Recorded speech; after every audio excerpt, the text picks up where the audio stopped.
Hello, Mr. 411. How are you doing? Man, I'm doing great, Zach. What a day, man. I What a would day. agree. How about yourself? A- As you said, what a day. Been a great day. Uh Past couple. Actually, we'll go this year's been pretty good in sports so far, especially if you're a Georgia fan. So, ready to see what else the year has in store. Absolutely. Well, we had the Super Bowl, so we'll get back in there and have our review. We'll touch on the Super Bowl, but before we do that, this past weekend was NBA All Star Weekend, and so we'll get some All Star Weekend talk in, and we have an insider of one of the NBA franchises, and super fan of a franchise, and we'll have that person on to discuss a particular player and a particular team. So looks like we need to get rolling, Zach. Sounds good. All right, Sports Brothers, here we go.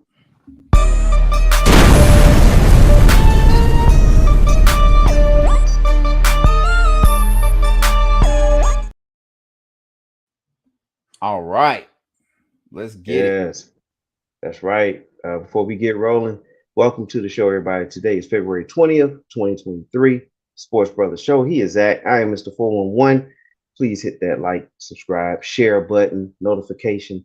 And if you already are doing those things, we thank you and we definitely would like for you to continue to do those great things.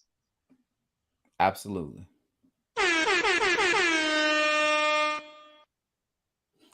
All right.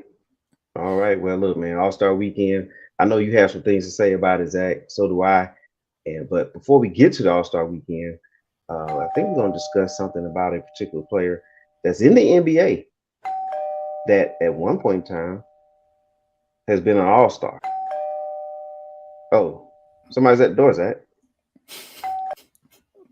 Yes, there is. I guess we should let him in. All right, let's do it.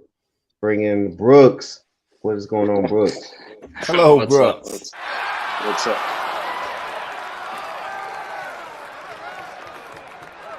What's what's up? Oh What's man, up? Brooks. Didn't know you bring a crowd like that, man. You know it. Welcome back to the Sports Brothers Show, man. Yeah, appreciate it, man. Glad to be on. Yeah, and for those who are familiar with Brooks, he is on our show Triple Option, which is our college football show, and he's in and out and one of our analysts on that show, and he is a huge Georgia Bulldog football fan, probably sports fan altogether. 'Cause I believe you attended Georgia, right? Is that correct? Correct, correct. All right. So I know you and Zach, will be best buds forever. All right, let's go ahead and jump right into this thing, man. Let's talk about one of the teams and a player in particular, Atlanta Hawks and Trae Young. Let everybody know who your team is, and then give us your thoughts on Trae Young. Oh man. I'm born and raised in Georgia, so all the Atlanta pro sports teams, University of Georgia teams, those are I ride for those. So uh, the Hawks have a special place, Mark. I am partial to NBA basketball. I think it's from a watchability standpoint, it's something I tune into. I love the product. It's one of those things. So I like NBA, and so the Hawks are Atlanta's NBA franchise. So uh, uh, it's complicated because it's been such a we had such a high a couple seasons ago, beating Philadelphia, getting to the conference championship. You know, Trae Young carried that team, and then to see where we are now, it's it's kind of it was a very sharp decline from then to now, and I think a lot of it falls on Trae Young and his willingness to be a good teammate, his willingness to evolve as a player, especially with you know going out and getting Dejounte Murray. You think about his likability, you look no further than the player vote in the All Star game. Where did he finish up? I mean, for a player of his talent, you can see how he's regarded in the league. I don't think it's not a stretch to say he's not likable. And that's important, If you're a star of a franchise and people don't like you, they're not going to want to play. If you're the star of a franchise, a focal point, you want to be likable. You want people to play for you. That makes your franchise attractive. So, I'm really – it starts with him. I know there's been management issues as well. But I think, it starts and ends with him. So that's my little – All right. That's my short spill. Okay. Well, they did make it a conference finals. And as you alluded to earlier there, that the Hawks have had some success. I think Trae Young has so far exceeded some expectations, especially from when he was drafted. So are you giving up on Trae Young, or do you think that he will be the franchise guy for the Hawks? I'm not giving up on him. But the Hawks are – you talk about NBA, no man's land. The Hawks are in it. Like, you don't want to be – you don't want to be average. That would be correct. You're in no man's land, right? Fighting for the last few playoff seeds is not where you want to be, because basically you're not rebuilding. You don't have that championship aspirations. I mean, where are you? You're right in the middle. So you don't want to be there. I'm not giving up on Trae Young. I follow a lot of stat guys, video clip guys on Twitter, and his defense, as far as he's never going to be the elite defender, but there's things he can control. Positioning, effort, and I think I've seen things from him on the defensive side lately that makes me feel positive about the future. He's still got a long way to go. And you look at a coach like Nate McMillan, who's probably going to get fired this year, and then what do you With a ring endorsement. You got Trae Young, who's ran through two coaches in his tenure. That's not good, You don't want.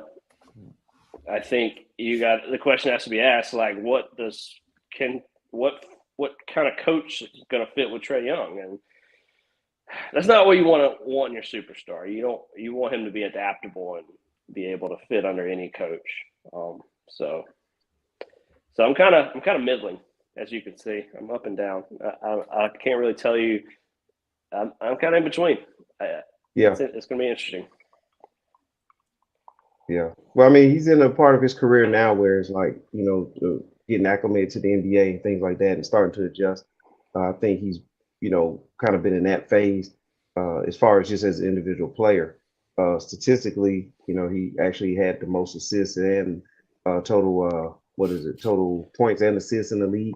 That's similar to what he did in college, right? He was the only Division I player to ever do that, lead the Division I in total points, total assists. So he's kind of translating to what he did in college into the NBA. But now it's a part of what you said earlier, leadership qualities, being able to get the most out of other guys on the team, that type of thing. Work on being a better defender. Even though you have like a size, there's some other things you can do at that size.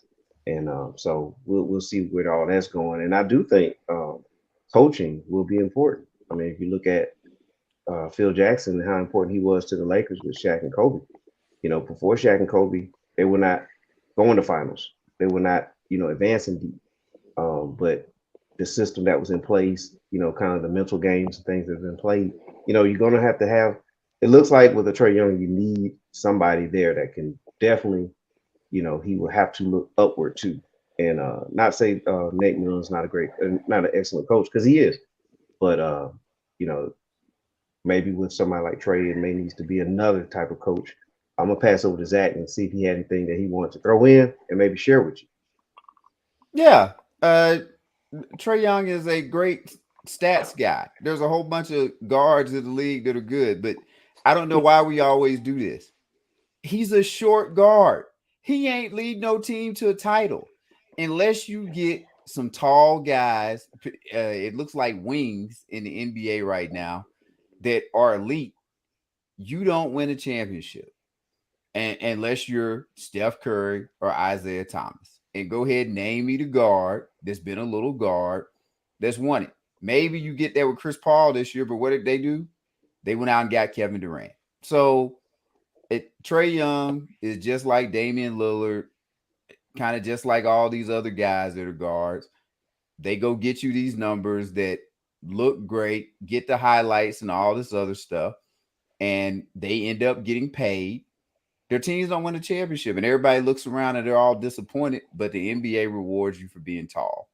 And if I'm wrong, tell me the little guy outside of Curry and Isaiah Thomas to winning championships. It just is what it is. So I don't think it's necessarily anything wrong. Like, you can fix Trae Young's leadership and he could be the greatest guy in the world. Unless he get about 6 inches taller, Hawks ain't winning the title. I think, and like, honestly, I think he already maxed out. Maybe he could get you a finals appearance, but them getting to the conference finals, he's kind of maxed out on what he can do as a player. Oh. And it's something to think about. That's the same number of conference finals Dominique Wilkinson has led the Hawks to. And so, you know, he's done well. But yeah, there are definitely pieces that are needed. You know, we talked about big men for years, haven't we? The Hawks need to get like some sort of big man up front. Like, maybe if you got Jokic, I know he ain't leaving Denver, but he needs a big guy that is a running mate.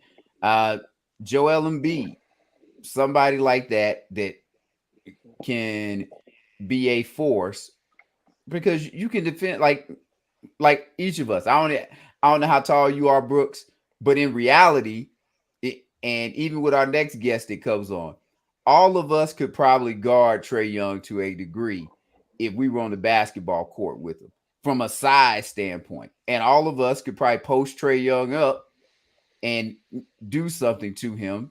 And it's just because he's, from a basketball standpoint, he's kind of a normal, regular person. Not one of us could do a damn thing with Joel Embiid.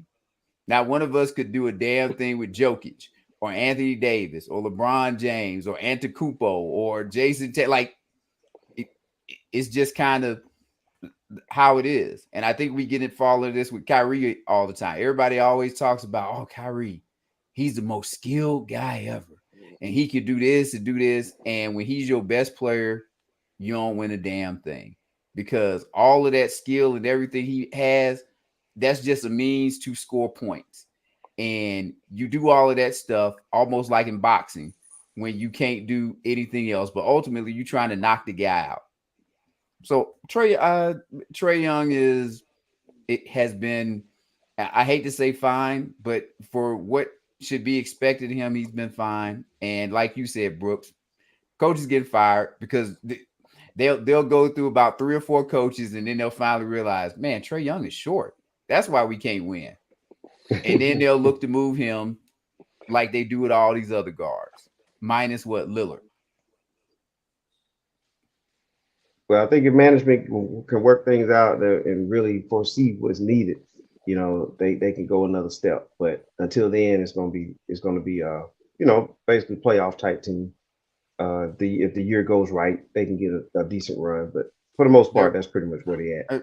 Brooks called it. They in NBA purgatory. You what? 7, 8, 9 seed, maybe a 6 seed. So you good enough to win the playoff. I mean, make the playoffs, but not bad enough to be at the top of the lottery, and not good enough to win a championship. Oh, somebody else at the door. Zach. And it's not Michael Coleman, but give him a shout out there. He's saying that you think you can guard Trae Young? Yes. All right, let me get this door, man. Yes, Michael Coleman. Oh, I don't know. Well, that means he wouldn't score 50, but it's people in the NBA that guard Trae Young, he scores 50. So, yes. All right, what's up, Rod? Hey, what's going on? All right, what's your quick thoughts on the Hawks, man, and Trae Young in particular? He is a short guy. Being a short guard, I understand it, but it's I think they still have a chance. They got a pretty good team. They got bigs. You got leapers, people who can get up, play that vertical game, that rim game. They just got to get a defensive philosophy, which means Trae Young, like Brooks said, he got to give it up. He can't average 25, 30, still do what they do. He gonna have to get more assists, be more in at least 2 or 3 steals a game, at least playing the passing lane. They can still turn it around. They're electric and they're fast. You got the Murray guy. That boy can play defensively. He can get it. He is a slightly small too, but basically you're looking at what Golden State. Klay Thompson's what 6'6", 6'7". Not the fastest moving guard. He's listed at 6'7". Right, but he's not the fastest moving guard. So the way that they get you, they tire you out. You're running through screens. They have a system. That's what the Hawks got to get. They got to figure out their system. If your system is to take it out, give it to Trae Young, he comes up the court. He's wide open. Nobody's got to guard him. He pulls up right past the timeline, or he penetrates and lobs it up. He got to get somebody tired. He got to run somebody. You're not running nobody. That's why I say you got to have a plan with it. All of us, like you said, we could guard Trae Young. See, I'm going to put about 3 fouls, three things up in his abdomen, let him know you're not going to do that here. Oh no, we're not going to have none of that. Yeah, well, my defensive days are behind me, so I'm gonna take myself out of that all statement. But I'll let you guys have that one. Once again, we're just saying body type. And the same thing to Michael Coleman, body type. The NBA has a lot of body types that can guard Trae Young. They ain't got a lot of body types that can guard Antetokounmpo or Embiid. That's all. Yeah, absolutely. I mean, Allen Iverson, one of the greatest scorers of all time, probably, and I think he's probably leading in playoff averages or near the top.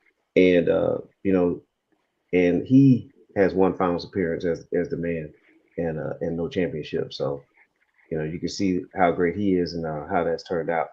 It's more about it's still more about building your entire system, in my opinion, and that goes back to a little bit of what Rodney was saying as well. Like you got to get a good system in place that can extract the best out of the talent on the roster and the star player. So yeah, that's our Hawks talk. Brooks, take us out with your prediction for the post All-Star for the Atlanta Hawks. Are they making the playoffs? And how many rounds are they getting? All right, let me be a little bit more positive here. There's a lot of advanced metrics out there about the Hawks starting 5. And if you look at the Hawks starting 5 and they're like plus minus their defensive rating, it's really good. But they haven't been on the floor together a lot. So I'll give them that. If they get some – there's – it ain't all – I was probably a little too negative. It starts and ends with Trae Young, but there are other factors here. I think you saw near the end of the All-Star break how Nate McMillan kind of – he didn't distribute his minutes very well. You got a guy like Jalen Johnson who I really like, but he's just sitting on the bench with some DMPs, and I don't understand that. And he kind of ran his starters into the ground a little bit. And they got tired, and they gave out going into the All-Star break. But there are some positives. Like I said, the Hawks starting 5 grades out pretty nice. And I do think they've built a good team around Trae Young with length. Like you got Hunter, who's a long, lengthy defender. H.A. Griffin, who they hit on in the draft. You got shot blockers with Collins and Capella. So I do think they built a team that can play defense behind Trae Young. So I'll say that. But they got a hole. They got a. I feel like this team can rattle off, 7 wins in 10 games. I think that's capable. So I'm hopeful they at least, can they catch the Knicks? Like, I think they're comparable. So that's a spot they need to go for, that 6th spot. So we'll see. I think. I mean, that if you're really positive outcome would be they move up to the 6th spot. But it looks like they're going to tinker between the 7th and 8th. I don't see them falling any lower than 8th with the teams they got behind them. So. Uh-oh. Well, that sounds like a first round and then and out. Oh, yeah. Yeah. If you're looking at Milwaukee, Boston up near the top, and I think Milwaukee and Boston, in my opinion, are, they're right there in the top 3 in the whole league. So that would be a tough spot. I would really like to see if the Hawks can move into the, maybe 5th, somewhere in there. But if they're in that, 7-8 range, it's going to be a tough one there. So it'll even be at 6, even at 6 range. It'll be interesting to see which way Brooklyn goes, blowing up their team. They got a lot of good pieces, but they don't have the star anymore. Yeah. Do they fall? I mean, it's possible. So it'll be interesting to see. They'll be an interesting team to watch. If they fall, that'll help the Hawks out a lot. Okay. All right. Well, Trae Young was not selected to the All-Star team, and despite having some solid numbers there, and despite having Kyrie Irving switching to another conference, but that's going to transition us over to the All-Star weekend. And I know there's some things that would need to be said here about All-Star weekend. So we'll start off first with the weekend with McClung. Right, he won the slam dunk contest. We'll get some comments in about that and thoughts about the league as far as the dunk contest goes. And Team Giannis, they won the All-Star game on Sunday night with the MVP was Jason Tatum of the Boston Celtics. And as you can see, the score 184-175. You expect high scoring in All-Star games, but we're going to talk more about how it got there. And so Tatum is the MVP of the All-Star game. So let's get some thoughts on the All-Star weekend. And Zach, I'm going to let you head this one up. Well, first, I think that's the route they should go with the dunk contest every year. I'd rather see NBDL guys or G League guys that want to be in the dunk contest than NBA players that don't really care to do it. So great job for McClung. It was he took advantage of the moment. He knew it was his time in the spotlight and liked his dunks. Like, he was fighting against that stereotype white men can't dunk. His dunks were impressive. And I like that it was the old school way of you ain't getting 8 million dunks to try and make a dunk.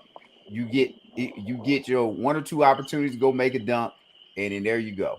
And he nailed it. So it was a great job there. 3-point contest and some of the other skills competitions were interesting to watch. But overall, they may want to I hate to say do some revamping because I don't know what you could do to revamp All-Star weekend as far as that part, but maybe do something to make it more interesting for everybody, get people more entertained or get more people involved. But if I think it's more for somebody that's a true kind of fan right now, not for somebody that just watches occasionally.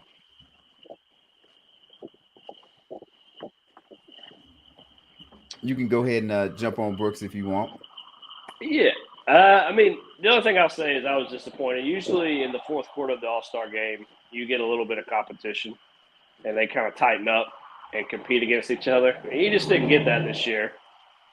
Team Giannis pulled away and had too big of a lead, and that was disappointing. I always like when they, it gets tight in the fourth quarter and they actually compete the best against the best. That's really a treat to see. Basketball is kind of the only sport that can give it to you like that. Football is never going to have that because there's too much risk for injury. You're not going to get their full effort like you can in the NBA with but you didn't see that. So I was just disappointed in that aspect of it. But again, what are you going to do?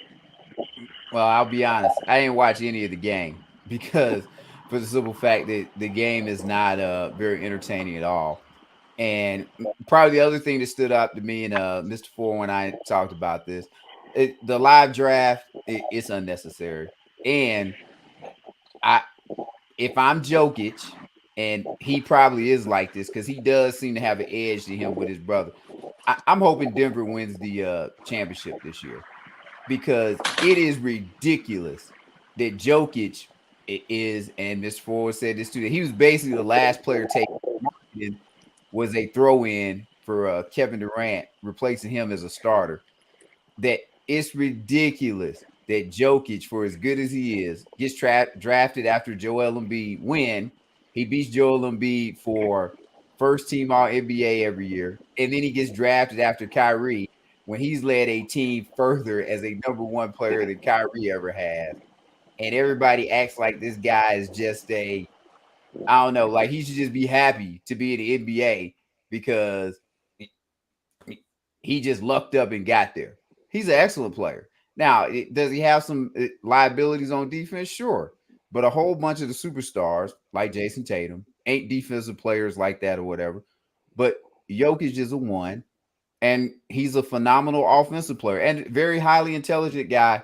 I'm sorry, basketball player too. When you look at, he doesn't have all this dynamic skill set like Kyrie Irving. Because I am betting you, and I feel pretty confident. We asked 100 people, who would they rather have, Kyrie Irving or Jokic? I think it'd be 80% of the people would say they'd rather have Kyrie Irving than Jokic. And that's just ridiculous because you're not looking at his total game, which in part is because he's tall. So that's the thing. Just get rid of that. I'd rather see, how about you let us fans vote for who should be on each team after we've already voted for who the teams are? Because that type of stuff is just ridiculous.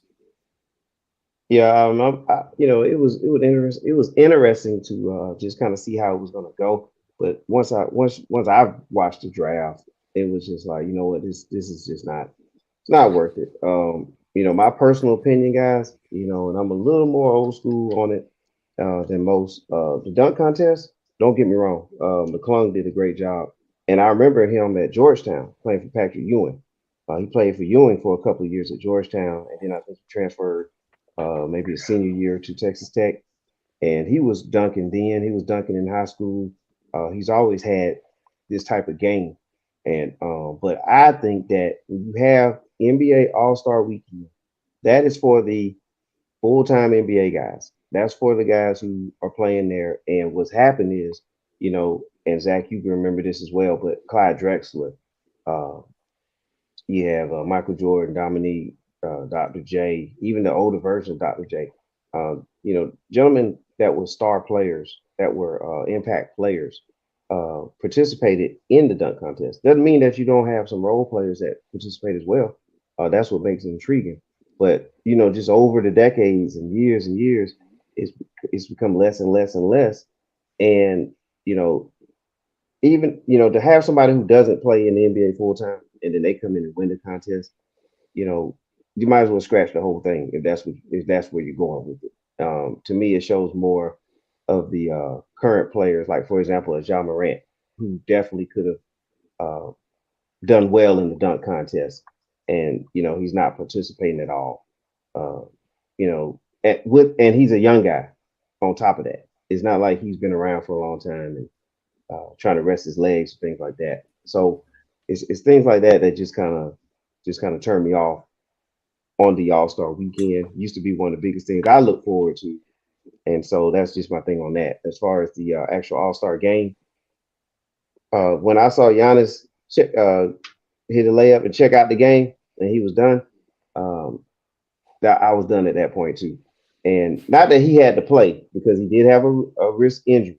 So I do understand that part of it, but it's just symbolic that, that's the type of, that was just basically what we were going to get for the night.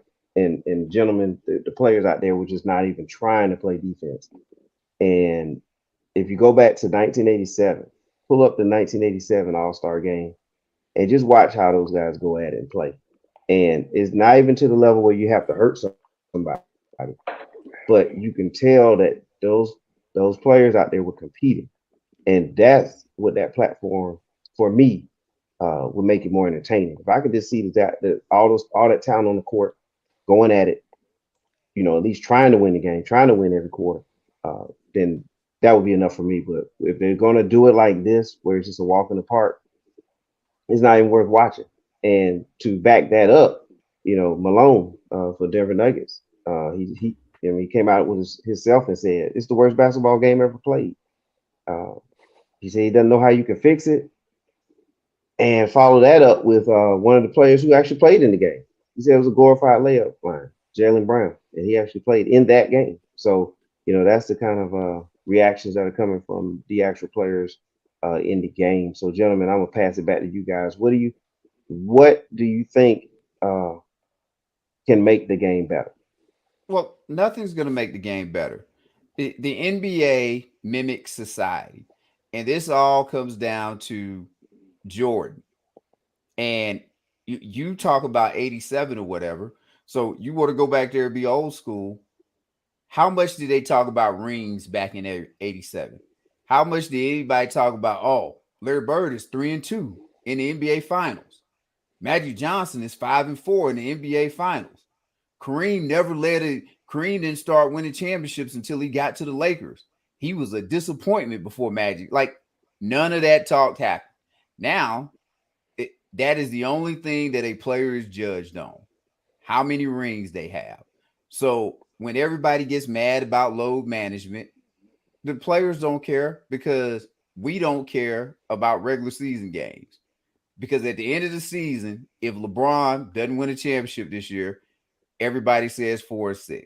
At the end of the season this year, when Embiid doesn't win, we talk about it, he doesn't have a championship, or everybody else doesn't have a championship. So all the players do is reflect that sentiment in how they go about their business, because they just focus on the playoffs and trying to get a championship. So we as fans can't talk about them as players and what they lacking. And it's as far as demonstrating anything in the playoffs, in the All-Star weekend, if you go out there as a player and don't win the dunk contest, you'll be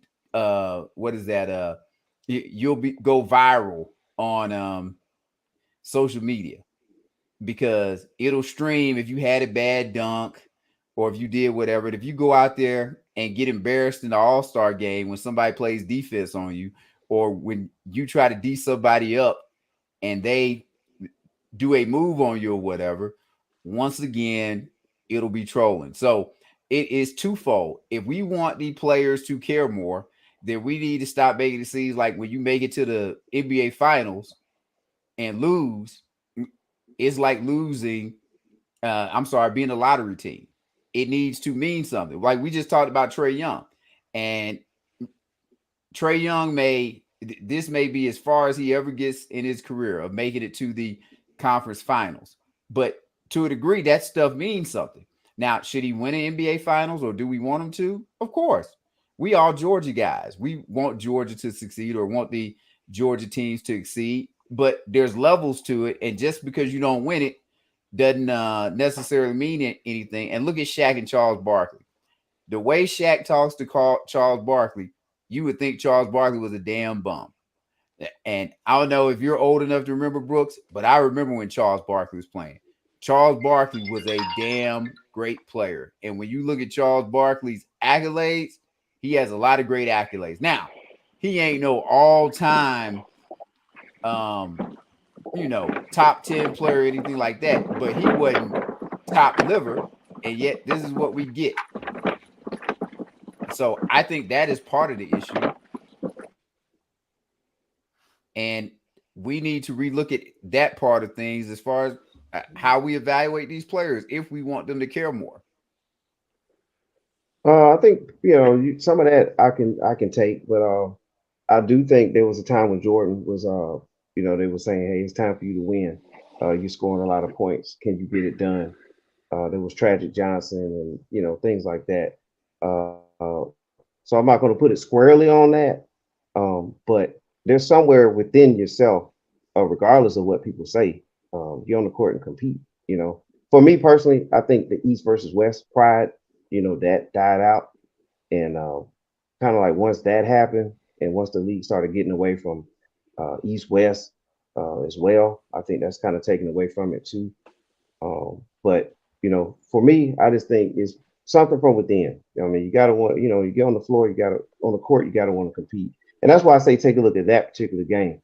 You'll see how Magic uh, is pushing the ball and encouraging his teammates and really being forceful. You'll see some guys on defense actually trying to they actually foul somebody and not let them just lay it up, completely.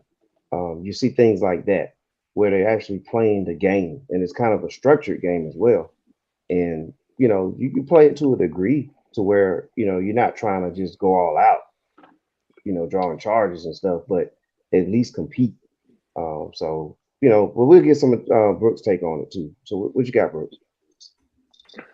I'll say this: like you think about culture. The culture now is what everything's available as a highlight, as a clip, something you can find on social media easily. Like, so we're destigmatized to something like dunks by now. We can find all the dunks we need, any kind of dunk you want by searching for it. And so the dunk contest is not going to be what it once was just because of the culture. What we have every highlight at our fingertips on a phone. Like, what dunk have we not? Who's going to come out there and show us a dunk we haven't seen before? Will the stars ever come back to the dunk contest? I don't know. That would help, but I think something like dunk contest is just dead. So, as far as the game itself, I don't know what they're doing with the draft thing. Having it before the game didn't add any value to it to me. I was just sitting there at the bar. I'm like, why aren't they playing yet? I'm sitting at a bar. I don't want to watch the game. Like, why are you playing yet? I didn't understand the system, how they were doing it. It was like reserves, starter. I'm like, what's going on? Like, why are they each matched up with a kid? Like, I don't get it.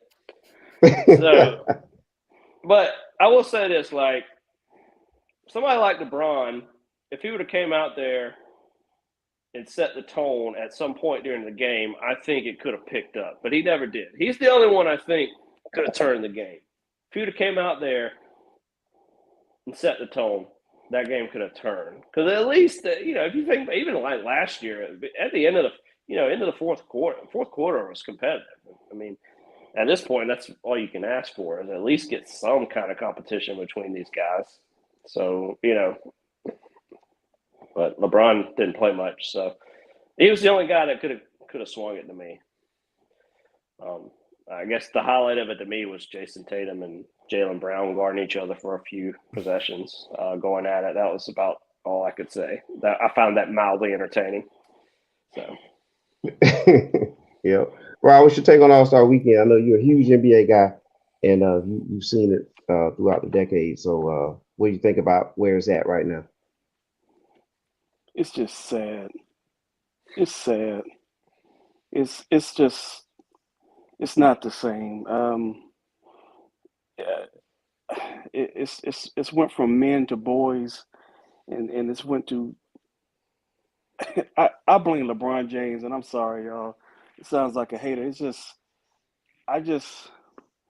the man wants to pick his team. Let me go get these guys, and we're gonna win it all. Now the whole NBA All-Star game is in the same situation, and just like it's doing him, it sucks. It just sucks. It's the saddest thing I've ever seen in my life, and it's we're just a little bit better than the WNBA, just a little bit. This man's bringing the whole league down,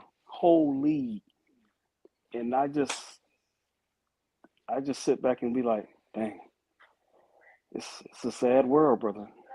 It's a sad world. Just like Brooks just said, LeBron could have did that. Man, the old cats, man, they're not gonna let that happen. That East-West pride you talked about, they're not gonna let that happen. I don't care who you are, what's going on, man. We about to get it in, and it's just not like that. It's buddy. The load management thing with it is, I do have issues with it, but these guys have been playing AAU ball more AAU ball than they played in high school games, and they probably do have old legs. John Morant probably does have old legs. He been playing nonstop till he got to the league, and it's just a lot of different things going on, man, with this sport that I love, and it just I don't see no way to make the All-Star game better. Do you put playoff implications from an East-West side, or I don't know what you can do, man, to make it better. I don't think. Yeah, I just feel like you can't gimmick your way through it. I just think you just go through the course, and maybe over time there's some players that come along that have a different mentality, across the board. I think Giannis is one of those guys. You know what I'm saying? Like, I think he would, he would be one of those type of guys that would go all out like that. From what I'm hearing about Tatum, it seems like he would be that way as well. But it's just a mentality thing, and I don't know how you can really come up with any kind of incentive. As Zach said earlier, these guys getting paid a lot of money, so it's not like you can put some money on the line that's going to change it. I think it's just going to be a personality thing. You know what? Zach has a point, though. Maybe you can make it that way. Maybe whoever's in the NBA DL or whatever you call it, maybe those All-Stars play against not even the East-West, whoever y'all All-Stars are, we're going to play against y'all. Because, brother, if they were to lose to these people. Oh, well, or you could do. That would be one way to incentivize it. And you know what, guys? We talked about the MVP race, Zach, earlier in the season with Rod from Laker Locker Room. And some of the top guys we talked about was Jokic, Embiid, and Giannis. They are all international players. You could throw in Luka, Siakam, and the list goes on and on. You just have an international All-Star game. You have the world versus the players from the United States. And now, maybe that will, make it where they're going to compete, or at least you can test that out and see if they will. I think that's a lot better than having a draft. I think you guys are oversimplifying it, though, because I don't know how much money all of y'all make, but if you woke up tomorrow and you were making $50 million a year, you going to conduct yourself differently than you do now. Magic Johnson, all them guys weren't making that much money. And I know you follow boxing, Mr. 411. I'm not sure the rest of y'all, but they talk about that in boxing. They talk about once you become a champion and you waking up in silk pajamas and eating all of this good food, it's different training than it was when you fighting, scraping, trying to get off of the streets or whatever and make some of yourself. These guys make Rocky 3. Yes, these guys make a ton. Hey, my favorite Rocky. That's what happened. That's what happened. Rock got the championship. He got lazy, man. And what was Mr. T? Mr. T wanted his shot. He was hungry, and kind of like what Rod's talking about, them NBA DL guys. Them dudes ain't eating. They gonna go out there and play. Everybody in the NBA. I won't say everybody, but most of them dudes got max contracts. Think about it. Zion got a max contract. How many games has he played? And he probably wants to play, but he's injured. Everybody what player doesn't have a max contract? I think Anthony Edwards yesterday, he doesn't have a max contract yet, but when his time comes, he's getting a max. So these guys, you want them to act like they ain't got money. They ain't got to go out there and fight like that because they good. Yeah, but think about with the Rocky 3, it took somebody like Apollo Creed to come back to Rocky and say, "Eye of the Tiger," and give him that fire. And that goes back to the veteran player, saying, "Hey guys, eye of the Tigers, let's get out here and compete." So I hear what you all are saying. I hear what you're saying, and I think it's some of all of this. I mean, just because you get paid doesn't mean you lose your competitiveness. I mean, that's you got it or you don't, and so. I think that it can work. Ultimately, I think it can work when it comes down to the personal side. Well, I'm saying they compete in the playoffs. They care less about. They don't care about the regular season. They gonna probably play 65 games during the regular season. Most everybody out of 82, or a good bit of the guys, the ones that are the stars. They gonna half-ass it through the All-Star game. I really do like Rod's idea. G Leaguers against the NBA guys. Now, I don't know how much they can half-ass it against the G Leaguers, but I would think they'd have to play some. Like they'd have to. They couldn't just. They'd have to do a little bit because them G Leaguers would be out there trying to get on teams, and they'd be trying to let you know, hey, I can play in this league. Y'all just ain't gave me a shot. I don't know how many of you are soccer Vegas, fans, but I was gonna say the MLS All-Star game. What do? They take their All-Stars and they play a club team. Oh, You know. Yeah. There's all kind of ways to try this thing. The G League would be a similar area to that. That'd be nice. Can you imagine Vegas and what the betting odds are for this G League against these boy? They'd have to go play. They'd have to go play because and I would if you have to didn't put go something play, on it. well, because if you didn't go play against them G Leaguers and you messed around and you like, hey, we just gonna come out here and do whatever, you might find yourself like it would be very embarrassing. This goes back to the social media stuff for the NBA best to lose to non-professionals, especially when it's not even like Olympic or a world cup basketball or whatever. Oh yeah, it'd be that's how you fix it. It'd be like it was when the Olympics when they lost. Yep. Yeah. I would watch. It'll be like But who do they lose to? I'd watch. They lost international players, so I like we can try both of them and see. And if you're out there listening, hey, which way would you like to see it? International players versus domestic players, or G Leaguers against the NBA guys? I want to see Rocky 3. Yeah, I think Brooks. There we go. It's like Brooks came up with it too. You need to say that Commissioner Stern. Well, I said Stern. Man, I'm going way back. Commissioner Silver. Yeah, it could be the Rocky All-Star game. You got the upstarts against the champs. I hope they have enough big men. But yeah, we'll see how that goes. Where's it at? Where's the All-Star game at? Well, no idea. I think next year is in India. I think it's in Indianapolis next year. I think it is. But I just like that thought process. Like you could sell it like that. Mm-hmm. Why is it in Utah this year? By the way. Well, they spent money. Yeah, they spent money. The cities I think the year prior to Utah and then next year Indy, they put money to pay for the stadiums. So their reward is they get an all-star game to recoup some of this money. And they get to trot Karl Malone out there, and yes, that was a cluster. Oh my god! Yeah. Two things, Well, man. I got to hit on before we get out of this. I gotta say it. I'm a Bulls fan. My Bulls suck. Oh, they suck, man. They're killing me. I don't know what's wrong, but something's wrong. I don't know what it is. I was reading. Well, you just picked up Patrick Beverly. That they should have picked up John Wall. If anybody. But anyway, I'm gonna leave that alone. I just had to get that out there. Maybe Russell Westbrook. And I cannot wait to see the WNBA. Ooh, well, it's going down in the WNBA, brother. Right. Yeah. Right. We're gonna definitely talk about that. Hey, did y'all have Phil Jackson as y'all coach at one time? Did we? Yeah. Hey, look. Sound like somebody got bashed now. Well, you probably got concussed. But I'm just asking. You had Phil Jackson's coach, right? Yeah. Yes, Michael Jordan played for your organization, right? And Scottie Pippen. Yes.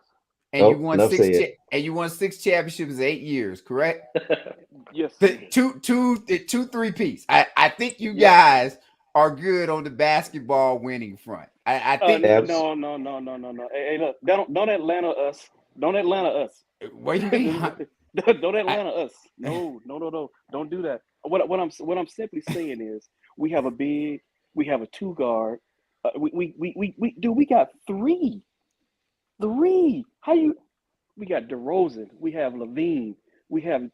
Man, come on, man. You want to be bad this year. Yeah, I wish Atlanta would tank and quit messing around so you can. Who is it? Wimbayana? I always say his name wrong. What's his name there, Mr. 401? You want to be bad. Like 7. Wimbayana. Only one team's getting them. 4 teams gonna have the same percentage at it. And hey, throw your hat in the ring, man. Throw your You hat in should the hope ring. y'all miss the playoffs so y'all can get him or have a shot at Yep. him. Man, they're not gonna get this man, dude. This man is look. It's not gonna happen, bro. Y'all can just stretch all that. And there you go, Brooks. That's who Trae Young needs to be his running mate. So let's hope Atlanta doesn't make the playoffs this year and they can get him somehow magically in the draft. That would be some must-see TV and some Absolutely. great games. Yeah. Speaking of which, y'all need to call Silver and tell him for next year in the dunk contest if he does not have Zion, Ja Morant, and Man. the boy from Minnesota. If those three are not in there, they shouldn't even do it. I am shocked, Edwards. Well, don't worry. Hey, well, don't worry. Then they won't be doing it next year. Then. But happy birthday to Charles Barkley. We had that up there just a minute ago, and all his great accomplishments. And speaking of a super player, the Super Bowl, right? We're gonna close things out today with a Super Bowl review, and I think everybody knows this by now, but the Chiefs won 38-35. They are the Super Bowl champions. Right here, man. Ain't God good? Oh my God! All the time.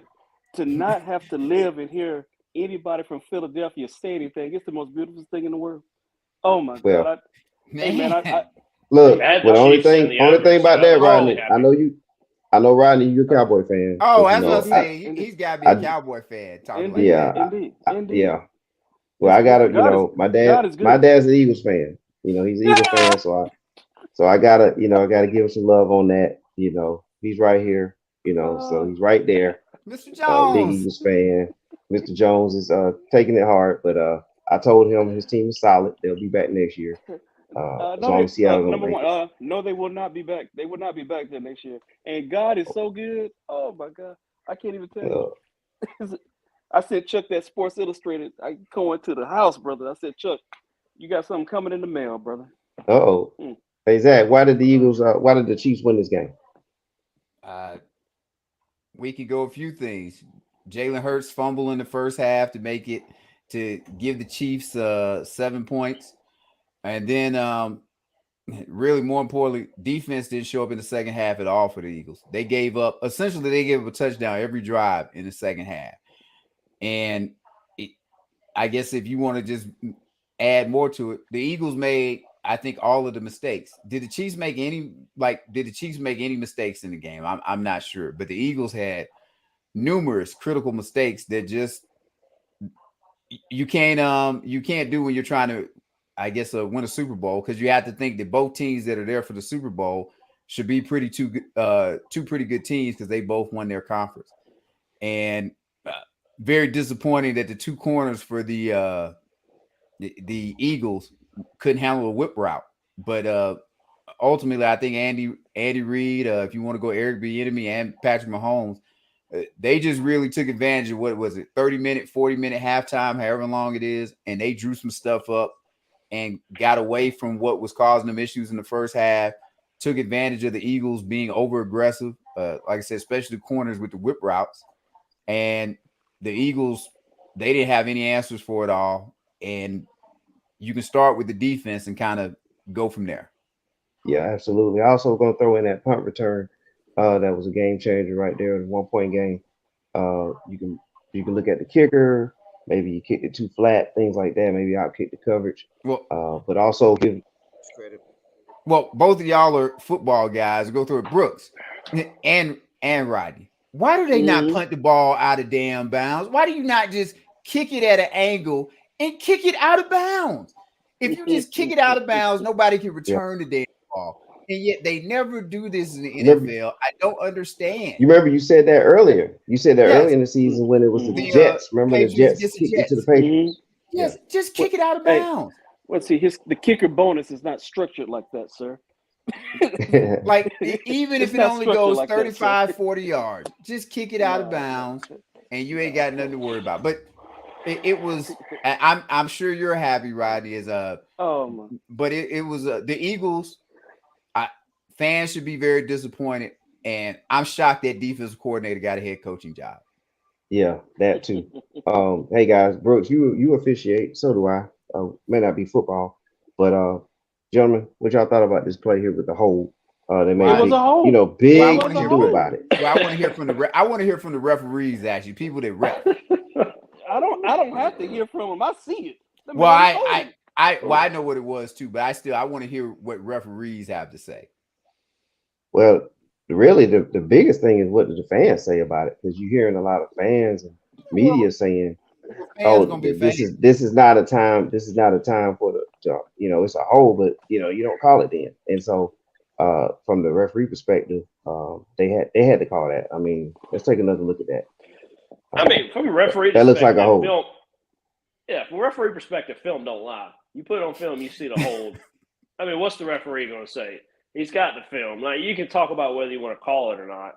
That's fine, but I mean, the referee's good, man. You saw it on film. Everybody can at least agree it's a hold. So, from a referee perspective, I'm golden. It's on film. It's a hold. I called it. Well, I'm going more y'all mentality. I'm going more y'all mentality. Do y'all feel any pressure to call a game differently in the fourth quarter than in the first quarter? No. But not any I pressure. guess the question is how many pass interferences, how many holdings on the outside were called? I think that was the first one, but to me that doesn't matter. To me, that if you want to go that route, that's the point you can make. Okay. And that was obvious though. If it's the fourth quarter, a lot of times referees get together. Hey, we haven't called this all game. We're not going to start. So okay. There's an argument to be had. But let's not also like the Chiefs were in field goal range already. Yeah. Well, but also there's no guarantee of what the Eagles would have done with the ball too. So there's a lot of unknowns here. Yeah, but also that throw would be this my in argument. too.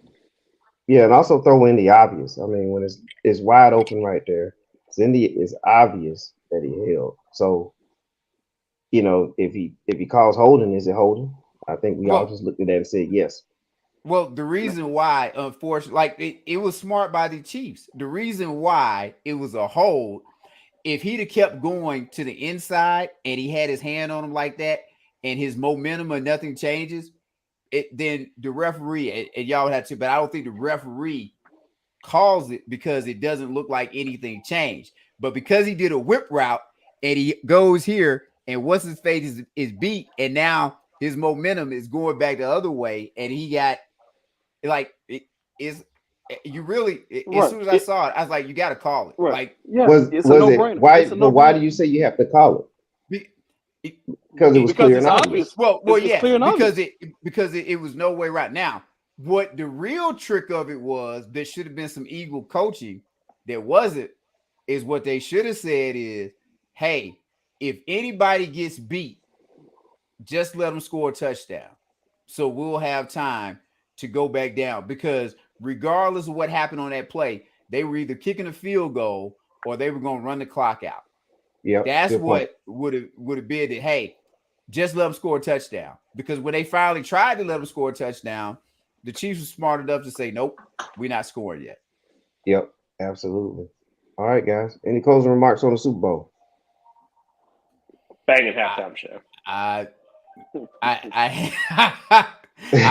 hope you're being facetious, Brooks. I wasn't a fan. I wasn't a fan of the commercials. Let me say that I wasn't a fan of the commercials. I think that there were that's about as bad as All-Star Weekend. The what was it? Coors Light. What was it? Was it Coors Light and Budweiser, or I forget who it was? And then and ended up being Blue Moon. I thought that was nice that all three pulled together to do a commercial. That was cool.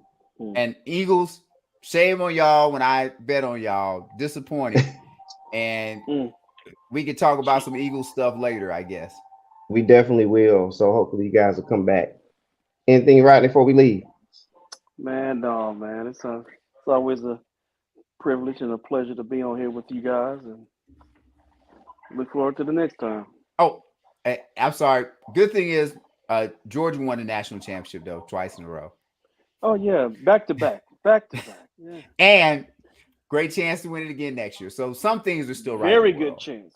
Very good chance to win it next year. Indeed. All right. Brooks, you might have quiet about that, Brooks. You might have quiet about that. But I was here Oh, listening. Brooks had his piece. We're gonna make sure I'm we not. re-air I'm it not too. thinking about. I'm not thinking about next season yet. I'm enjoying this. I'm enjoying this. I Yeah. am Brooks. man. I won't lie. Like Brooks, I'm I'm feeling enjoying like it. this is look. What I just told Rodney is what I want to be telling myself. Like these are the best days. Lord Jesus, Yeah. it's great being a Georgia fan. When we tried out for that first game, I'll worry about next season. Right now, we the champs. I ain't got to worry about next season, man. Hey man, I All have to go back, y'all. When I know you got to go back. Did y'all, man, from the opening kickoff? I said, "Oh my God, oh my God, oh my God, dude! Oh, it was the most beautiful thing I've ever seen." Somebody said, "Oh man, I'm not even watching the game, man. It's boring." I was like, "Are you kidding me, dude? I'm watching every single second. I've watched it 3 times." I was like, "Dude, oh my God, right. man, Well, Brooks, man beat well, them." Rod, we're gonna get you in. We're gonna you have an open invitation to triple option. So we bring you in Got on you. the opening season segment, so that you can go into more Yes, sir. detail. Indeed. Miss 401, I'm gonna throw one more in there. I know this ain't the college football thing, but it is. I'm having a hard time living in a world where Alabama is made fun of by Georgia fans. Like it is. Wow. It is. That doesn't necessarily sit right with me yet, but give us one more championship and maybe I'll get used to Man, it's called There it full is. circle, brother. It's called full circle. it. It's called Well, full all right, circle, gentlemen. gentlemen. All right. Well, for Brooks and Rod and Zach, I'm 411. We appreciate everybody tuning in. Watch the Thank you. re-air. All right, gentlemen. Everybody have a Have a good good night. one, Joe. All right.